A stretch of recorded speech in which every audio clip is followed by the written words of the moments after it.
We have now reached episode 5 of season 2 of The Last of Us, and it is not very good. It has some redeeming qualities, some interesting scenes that are not in the game that are now here, some introductions to some of the stuff that some like decent world building happens, but overall the writing and the direction, and I think more importantly the structure and the way they're telling the story is not bearing fruit, and it's starting to really show its cracks. So let's talk about the 5th episode of The Last of Us.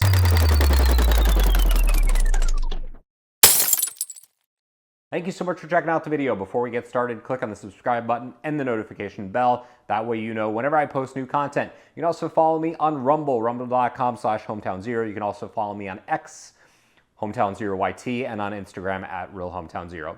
All right, let's talk about what I liked. There's a really cool opening scene where one of the WF girls is being interrogated as to why she let her entire platoon or squad die in the basement of this building.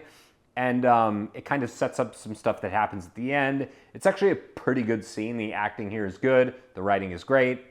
We get this nice tension. They're doing these really good introduction scenes to some of the episodes, and this is another good one that I really liked. The theater.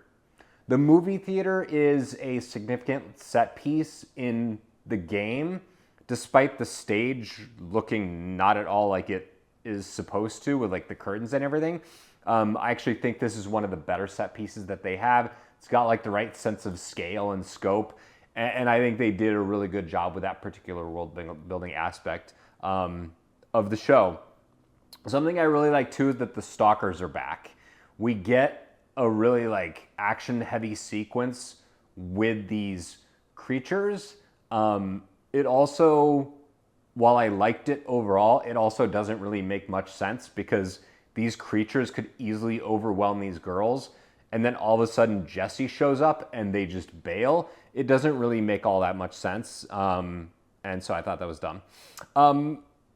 They also bring Jesse back, which happens in the game, but it's different here. In the game, Ellie is by herself because Dina's not with her, and a guy comes up behind her and puts his hand around her mouth, and you think it's going to be Tommy, but it's not. It's Jesse. And so in this instance, they come together. Jesse and Tommy show up in Seattle together, which makes more sense, right? The idea of one man or one woman wrecking crew destroying all these dudes and killing all these infected, it works in a video game because it's a video game. It doesn't work in a show. So by putting these two characters together, it makes the concept of them making this trek from Jackson to Seattle a little bit more workable. It makes more sense to do it that way. So I thought that was pretty cool. We get a nice scene of the scars just straight up disemboweling a dude. I remember when the first trailer for the second game came out, they basically had this sequence, and it's surprisingly toned down a little bit in the video game, and it's much more graphic here, kind of like it was that in that original trailer for the game. And I think that's actually pretty cool. The hospital basement sequence is amazing, and this is another good example of them doing a great job with a particular set piece. The basement of the Seattle Medical Center, and there's dudes who are completely infected with cordyceps, and it's growing into the walls, and everything's all messed up. And as these guys are breathing, you can see the spores kind of pouring out of their mouth. I think that was all really cool, and the production values are great. That's pretty much all that I liked. I thought the rest of the episode was fairly meh, or mid, as the kids are saying these days. I think something that's I'm really struggling with is this game is really a revenge story, and I'm not getting that out of Bella Ramsey's performance, and I'm not getting it out of the way that they've written Ellie. Ellie is supposed to be on this hell-bent mission to straight up destroy Abby and the people who killed Joel, and there's too much farting around for my tastes. you have this character who is like in one moment like laughing and, you know, having this relationship with Dina and that's all blossoming.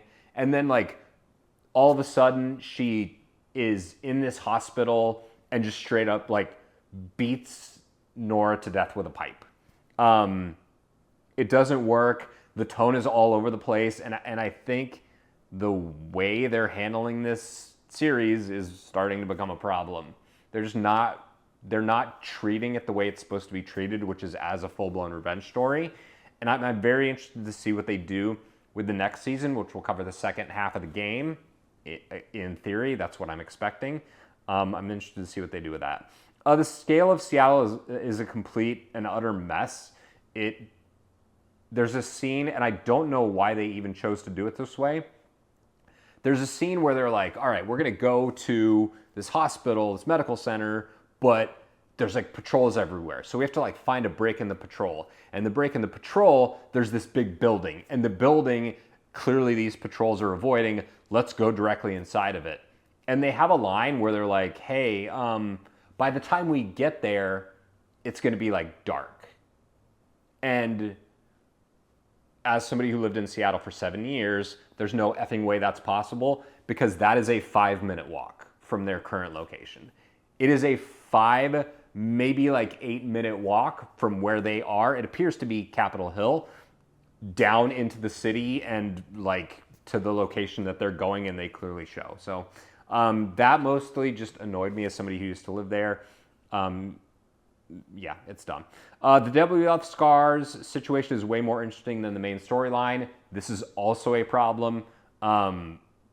We don't even really have that much to go on with the WF and the Scars, because now we're not getting like Abby and all of them, like those WF people. We're getting like a random other wolves and random other Scars or Seraphim, and it's none of it's working because we have like these fairly like interesting storylines with these characters that aren't really relevant to the main thing, and they're more interesting than the main thing, which is not how your show is supposed to work.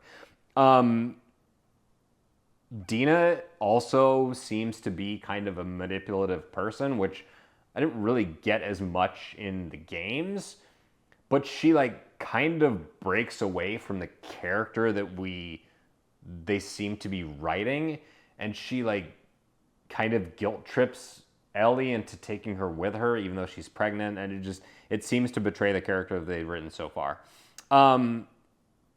Also, these girls, the decision to go into this massive infected building just ends up being really stupid, and they use it as a way to bring back the stalkers and bring Jesse into the fold, and they could have just done it like they had done in the video game. Also, I have 2 more things I want to talk about that annoyed me. Where's Hotline Miami girl? You're probably thinking, what is he talking about? What is Hotline Miami? Hotline Miami is a top-down action shooter video game that's like hyper violent. And you're probably wondering, what's this guy talking about? So in The Last of Us Part 2, the video game, there's a scene where Ellie is sneaking in through the basement and she comes across this girl who's probably like her age, maybe a little bit older. She sneaks up on her, puts a knife to her throat. They get in a fight, and the girl has like earbuds in, and she's playing what appears to be a PSP or PlayStation Vita. And so they fight. Ellie stabs her in the neck. It's like gruesome and brutal. And then the thing for the earbuds pops out of the PlayStation, and you can now hear the music blasting on full volume. And it's freaking Hotline Miami. She's playing a video game in a video game. It was this really interesting, like kind of like wink towards the fourth wall that I loved. And I was like, I really hope they include something about that in this show, and they just skip all of that. All of a sudden, Ellie is just there, ready to beat Nora to death, and she does it, and they skip a lot of the cool stuff that happens as she sneaks through this hospital to get after Nora and try and find out from her where Abby is. And then the thing I really didn't like is that we have now killed off Joel and sidelined him, right? He hasn't been in the episode since his death. in the series since his death. So now we're starting to get our first flashback, and it's just not working. Like, you have already set this particular structure where you're going to tell Ellie's story, and then you're going to tell Abby's story, and then they're going to collide at the end. At least that's the impression I've gotten so far. Now we're just throwing in this Joel flashback. I'm interested to see where it works. But here it's like, oh yeah, remember that character that you love that we effing killed off in the second episode? Here he is again. It's just, it's like next level pandering. And again, something that they just do, I don't know, to play to the audience, and it doesn't work. I'm having a hard time with this too, because I really do. I think the gameplay in the second game is fantastic. I think the story is not good, but it's not as like bad as some people think. I think now, as somebody who enjoyed the games, I'm not enjoying the show, which is a problem. So maybe because I've played the games to excess, I just see it differently than somebody who has never played the video games. Maybe that's who they're making this show for. I think that the first series really did stick to the first video game fairly well. We had a young Ellie, Bella Ramsey worked there, Pedro Pascal was fine as Joel, and now it's just not clicking for me. I'm interested to see what happens next. We got 2 more episodes left in this season, and then God knows how long until we get the third season, which will cover the second half of the game. That's all I got. Let me know if you like the video. Sound off in the comments. Tell me if you like it. Tell me if you don't. Again, Rumble, Instagram, X, follow me on all those, and I'll see you next Saturday at 9 a.m. Thanks for watching.